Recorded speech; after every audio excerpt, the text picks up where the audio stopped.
did he? There's something not adding up. 48 Hours, now streaming. Put down the knife! Put down the knife! Put down the knife! Put down the knife! 24 hours after Tracy police released body cam video of an officer shooting an armed teen, the use of force remains a hot topic. Now activists want better training on de-escalation. Now that teen survived, but was non-lethal force an option? CBS 13's Ashley Sharp is here getting answers. Hey guys, well, just a matter of seconds go by from when this officer first arrives on the scene and when he fires his weapon twice at a teen that was holding a knife. We wanted to take your questions to an outside source and ask, could this have played out another way? Was the shooting justified?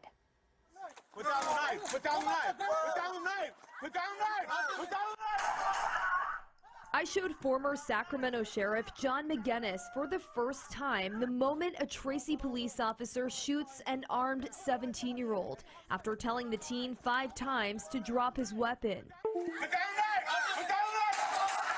Our question to an expert in law enforcement: was use of non-lethal force like a taser possible? Pretty straightforward. There's no opportunity for de-escalation. There's not sufficient space or time or cover for the officer. The officer is seen backing up from the teen, who is shown in the video advancing toward him with the knife and at close proximity, which McGinnis says makes a difference. An edged weapon is every bit as deadly as a firearm. The officer fires 2 shots. Both hit the teen. Are 2 shots necessary? Sufficient rounds were fired to stop the threat, and that was what law and policy called for. Tracy Police Chief Sekou Millington says department policy is exactly that: shoot until the threat is gone.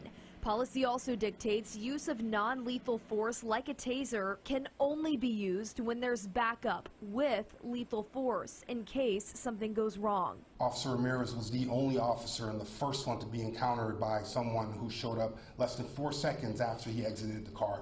He used what he thought was in his best judgment, which is consistent with our training. Still, calls from Muslim advocacy groups grow, saying the teen, having moved here 2 months ago from Afghanistan, should have been approached with de-escalation tactics first and more cultural sensitivity. We believe that the officer should have used other actions other than potentially deadly force. I'm a strong proponent of de-escalation where it can work, where you take another path. In this case, there simply was no opportunity for de-escalation. So I think the officer was clearly just out of options.